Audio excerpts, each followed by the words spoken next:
এই দুনিয়াতে যত মানুষকে আপনি আপন দেখেন, এরা সবাই হয়তো আংশিক কোনো কোনো ক্ষেত্রে কেউ বিভিন্ন পার্সেন্টেজে আপন, কিন্তু আপনার সবচেয়ে বড় আপন হলেন আপনার রব আল্লাহ রাব্বুল আলামিন। আল্লাহর চাইতে বড় আপন আর কেউ নেই। আপনি একান্তে আল্লাহর সাথে একটু কথা বলেন। যারা ডিপ্রেশনে ভুগছেন, অশান্তিতে ভুগছেন, মানসিক অস্থিরতায় ভুগছেন, আজকেও আমার অফিসে আসার আগে দেখি এক লোক বসে আছে। নামাজ পড়লাম আমরা, উনি নামাজ পড়লেন না। তো আমি যার মাধ্যমে আসছে তাকে জিজ্ঞেস করলাম, নামাজ পড়লেন, উনি কি মুসলমান না? বলে মুসলমান, কিন্তু উনি অন্য জগতে আছে। কি? উনি আত্মহত্যা করবে। আজকের ঘটনা, উনি আত্মহত্যা করবে, উনি আসছে। হাসছেন আপনারা? এর আগে এক জুমা অফিস থেকে আমাকে ফোন দিল, জুমার নামাজ পড়াইতে ঢুকবো, বলতেছে এক লোক অফিসে এসে ঢুকছে, আপনার সাথে দেখা করবে, সে আত্মহত্যা করবে, জুমার নামাজও পড়বে না, এখন মরার আগে আপনার সাথে একটু দেখা করতে চায়। আমি আছি নারায়ণগঞ্জ, আর সে ঢাকায় অফিসে। ভাইরা আমার, আপনারা হাসছেন? ঘরে ঘরে অশান্তির সমুদ্র চলছে, ঘরে ঘরে মানুষের মধ্যে অশান্তির হাবুডুবু খাইতেছে। তরুণ ইয়াং মানুষ, বাচ্চা ছেলে এখনো দুনিয়ার কিছু তারে পায় নাই, ব্যবসা বাণিজ্য জ্ঞানজাম ফাসাদ কিচ্ছু পায় নাই, কলেজ ইউনিভার্সিটিতে পড়ে, সেখানে শতাধিক ছেলে এক বছর আত্মহত্যা করে ফেলতেছে। মানসিক শান্তি যেটা, এটা এই সমাজের প্রতিটা ব্যক্তি থেকে উঠে যাচ্ছে। প্রত্যেকটা মানুষ অস্থির। এর মূল এবং প্রধান কারণ হলো এই কলব এবং অন্তরে যে জিনিসটাকে ঢুকানো দরকার ওটা না ঢুকাইয়া ভুলটারে ঢুকাইয়া বসে আছে, ইনস্টল করে নিছে দুনিয়াকে। দুনিয়া ছাড়ার কিছু তার মাথায় নাই। একজন যুবক, তিনি কোনো মেয়ের সাথে অবৈধ সম্পর্কে জড়িয়েছেন, হারাম সম্পর্কে জড়িয়েছেন, সেটা একটা বিষয়, কিন্তু সেই মেয়ে তার সাথে ধরুন মানে কথা রাখে নাই, সে আরেকজনের সাথে ভেগে গেছে বা অন্য কোথাও তার বিয়ে হয়েছে। এখন সে ডিপ্রেশনে ভোগে। কেন ডিপ্রেশনে ভোগে? যে ওই পছন্দের মানুষটাকে সে পায় নাই। আলটিমেটলি এটা দুনিয়া, ঠিক না? ঠিক। আলটিমেটলি এটা কি? তার অন্তরে যদি আল্লাহকে স্থান দিত, আল্লাহকে যদি সবচেয়ে বেশি ভালোবাসতো, আল্লাযীনা আমানু আশাদ্দু হুব্বাল, তার অন্তরে যদি আল্লাহর সাথে মহব্বত সবচেয়ে বেশি থাকতো, আল্লাহর সন্তুষ্টিটাকে সবকিছুর উপর যদি প্রায়োরিটি দিত, তাহলে এরকম কেউ তার জীবন থেকে চলে গেছে, কেউ আসছে, কোনো দোস্ত নারাজ হয়ে গেছে, কিছু টাকা লস হয়ে গেছে, একটা ব্যবসা ছুটে গেছে, কিছু ক্ষতি হয়ে গেছে, এগুলোর কোনোটি তার জীবনে কোনো প্রকার প্রভাব ফেলতো? কি হয়েছে? এগুলো গেছে, আরো আসবে, না আসলোই না, তাতে কি সমস্যা? আমাকে তো আল্লাহর কাছে যেতে হবে, কিয়ামতের ময়দানে দাঁড়াতে হবে, সারা জীবনের হিসাব দিতে হবে। আমি সেই জায়গায় কি হিসাব দিতে পারবো, সেই জিনিসটা আমি ঠিক রাখতে পেরেছি কিনা, এটাই হলো আমার মূল গোলের জায়গা, এটা হলো মূল টার্গেটের জায়গা। এইভাবে যদি আপনি ভাবেন, তাহলে আপনার মধ্যে ডিপ্রেশন ইনশাল্লাহ এমনিতেই দূর হয়ে যাবে। মোহতারাম হাজরিন, অতএব সম্পদ উপার্জন করেন, ব্যবসা বাণিজ্য করেন এবং জাগতিক কাজ করেন, এতে কোনো সমস্যা নাই, কিন্তু অন্তরে দুনিয়াকে নয়, আল্লাহকে স্থান দেন। এবং এই স্থান দিতে গিয়ে আপনাকে স্যাক্রিফাইস করতে হবে। কি স্যাক্রিফাইস? ওই যে সৎ পথে চলবেন, হক হালালি চলবেন, টাকা পয়সা বেশি হবে না। অন্যরা তো দূরের কথা, নিজের আপন মা বাবার কাছেও দাম পাবেন না, ভাই বোনের কাছে দাম পাবেন না, বইয়ের কাছেও হয়তো দাম পাবেন না, ছেলে মেয়ের কাছেও হয়তো দাম পাবেন না, বন্ধু বান্ধবের কাছেও দাম পাবেন না, এলাকার ইমাম সাহেব, খতিব সাহেব, হুজুর সাহেবের কাছেও দাম পাবেন না, কারণ পয়সা নেই। কিন্তু আল্লাহর কসম, যেই জায়গায় দাম পাওয়া দরকার সেই জায়গা ঠিকই পাবেন। আরশ আজিমের মালিক আপনার অনেক বেশি মূল্য দিবেন। নবী করিম সাল্লাল্লাহু আলাইহি সাল্লাম কতবার এরকম বলেছেন সাহাবীদেরকে, তোমরা কোনো জান্নাতি লোক দেখতে চাও? বলি ইয়া রাসূলুল্লাহ, দেখতে চাই। একটা লোক চলে যাচ্ছে সামনে দিয়ে, তিনি জিজ্ঞাসা করেছেন, এই লোকটা সম্পর্কে তোমাদের কি ধারণা? বলি ইয়া রাসূলুল্লাহ, লোকটা খুব সাধারণ একজন মানুষ, এত গরিব, সমাজের এত সাধারণ মানুষ যে এ ব্যক্তি কারোর মেয়ে বিয়ে করতে চাইলে কেউ তার কাছে মেয়ে বিয়ে দিবে না, কেউ তাকে পয়সা হাওলাত দিবে না, কেউ তাকে চেয়ার দিবে না, কেউ তাকে কদর করবে না। আরেক লোক আসছে, নবী করিম সাল্লাল্লাহু আলাইহি সাল্লাম বলেন, এর সম্পর্কে তোমাদের বক্তব্য কি, মূল্যায়ন কি? সাহাবীরা বলছেন, ইয়া রাসূলুল্লাহ, এই লোকটা যার মেয়ের বিয়ের অফার করবে, সবাই তার কাছে মেয়ে দিতে পারলে সৌভাগ্যবান মনে করবে, পয়সা আলা, ভাবসাবালা, সমাজে অবস্থানওয়ালা। সে কারো কাছে কিছু চাইলে কেউ তাকে ফেরত দিবে না, তার অবস্থান আমাদের কাছে অনেক বেশি। নবী করিম সাল্লাল্লাহু আলাইহি সাল্লাম প্রথম যে ব্যক্তি যাকে সমাজের মানুষ অনেক তুচ্ছ মনে করে, অনেক দুর্বল মনে করে, তার সম্পর্কে মূল্যায়ন করে তিনি বলেছেন, এই যে প্রথম লোকটা, দ্বিতীয় লোকটার মতো মানুষ যদি গোটা দুনিয়াতে পরিপূর্ণ হয়ে যায়, তবুও এই প্রথম এই দুর্বল, কিশোকায়, হ্যাংলা পাতলা, গরিব, অভাবী মানুষ, যাকে তোমাদের সমাজ কোনো দাম দেয় না, এই লোকটার মর্যাদা আল্লাহ রাব্বুল আলামিনের কাছে ওই দ্বিতীয় লোকটার মতো মানুষ গোটা দুনিয়াতে পরিপূর্ণ হওয়ার চাইতে বেশি। ভাইরা আমার, এজন্য সামাজিক অবস্থান এটা আরেকটা ডেঞ্জারাস ব্যাধি, নেশা। সামাজিক অবস্থান, বেশিরভাগ লোক পয়সা করি কামাই করেন নিজে খাওয়ার জন্য না, ভাবসাবের জন্য। কিসের জন্য? ভাবসাবের জন্য। ভাবসাব বুঝেন? আমি এই জন্য প্রায় সময় বলি, গোটা দুনিয়াতে এখন অভাবটা হলো ভাবের। অভাবটা কিসের? ভাবের অভাব। যে আমাকে মানুষ লাখপতি বলবে, কোটিপতি বলবে।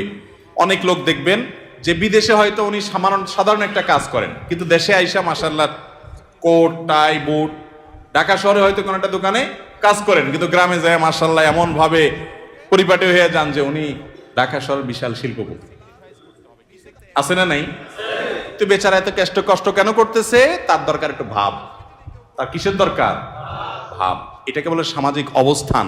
হব্বে যা, এটা মানুষকে কুরে কুরে শেষ করে দেয়, একদম ধ্বংসের দ্বার প্রান্তে নিয়ে যায়। এই জন্য ডিপ্রেশন থেকে মুক্তি পেতে চান, একমাত্র পথ আল্লাহর আনুগত্য এবং গোলামিতে ফিরে আসেন। সালহাতু সঙ্গে বুদি দিল খারাস, আজমুদে এক জামানা খাকে বাস। ভাইরে, বহু বছর তো পাথর হয়েছিলেন, কিছু কাল একটু মাটি হয়ে দেখেন, একটু চোখের পানি ফেলে দেখেন, একটু রোনাজারি করে দেখেন, একটু আল্লাহর সাথে কথা বলে দেখেন, দুনিয়ার মোহটা ছেড়ে দেন, আল্লাহর মোহাব্বতটাকে নিজের ভেতরে আনার চেষ্টা করেন, আল্লাহর গোলামিটা করে দেখেন। একাকী আল্লাহর সাথে একটু কথা বলেন, ভোর রাতে উঠে একটু আল্লাহর সাথে কথা বলেন, তাহাজ্জুদে গিয়ে একটু চোখের পানি ছেড়ে দেন, মুনাজাত করেন, আল্লাহর সাথে কানাঘুষা করেন। কেউ আপনার দুঃখ বুঝে না, আল্লাহকে বলেন, আল্লাহর সাথে একটু কথা বলেন।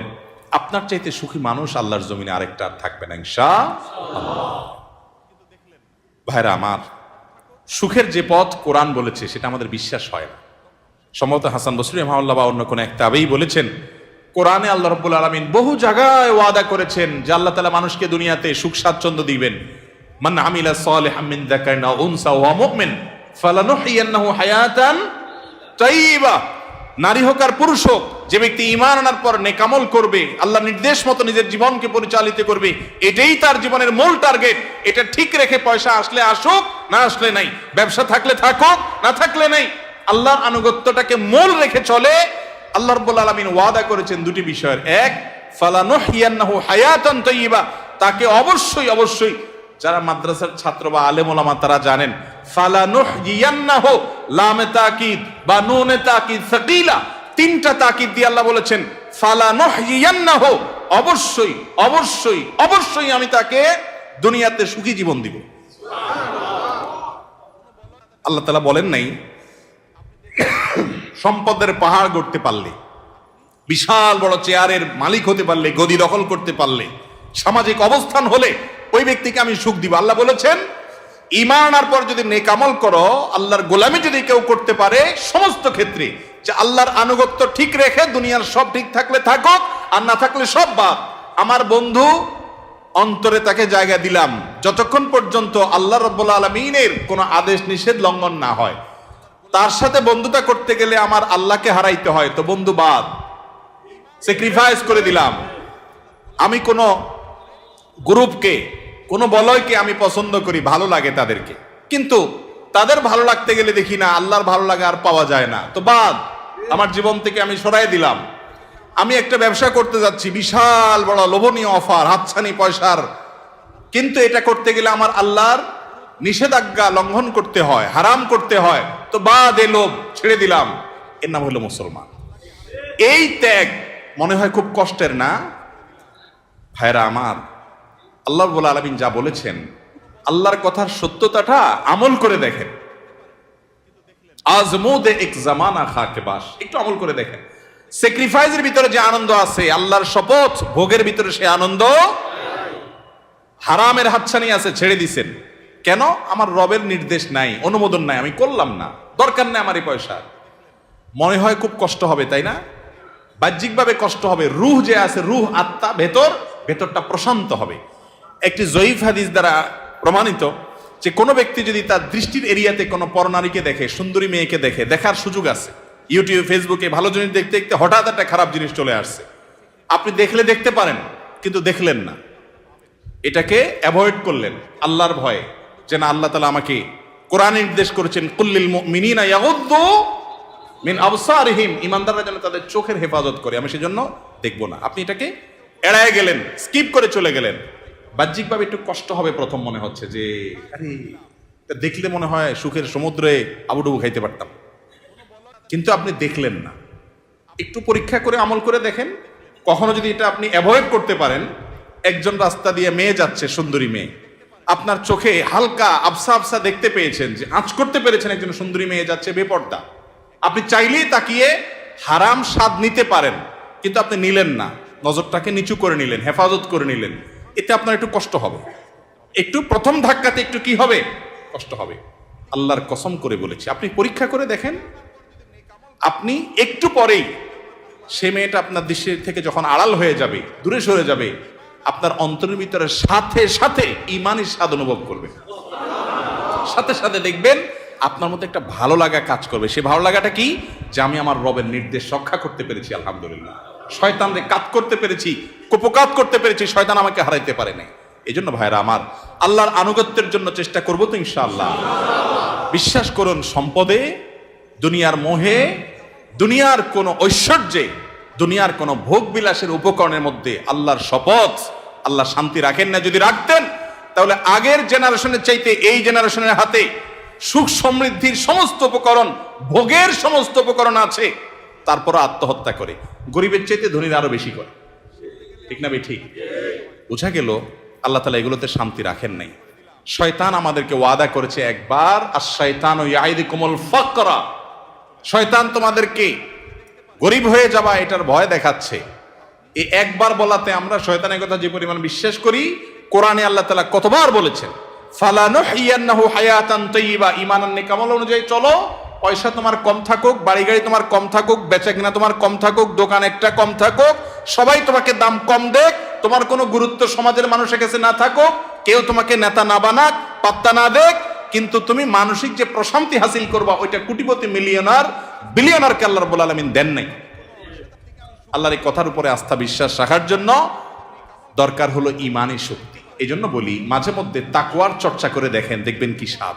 আল্লাহ তাআলা আমাদের সবাইকে তাকওয়ার সে স্বাদ আস্বাদন করার তৌফিক দান করুন। এবং ডিপ্রেশন এবং মানসিক যে অশান্তিতে মানুষ ভুগছে আজ, এটার মূল কারণ হলো দুনিয়ার মোহে অন্ধ হয়ে যাওয়া। দুনিয়ার মোহ এটা মানুষকে পাগল পরা করে দেয়, অস্থির করে দেয়। আর যখন অল্পে তুষ্ট থাকে মানুষ, যা পেয়েছে তাতে শুকর আদায় করে, আল্লাহ তাআলা নগদ শান্তি দান করেন। আল্লাহ তাআলা আমাদের সবাইকে মানসিক প্রশান্তি দান করুন।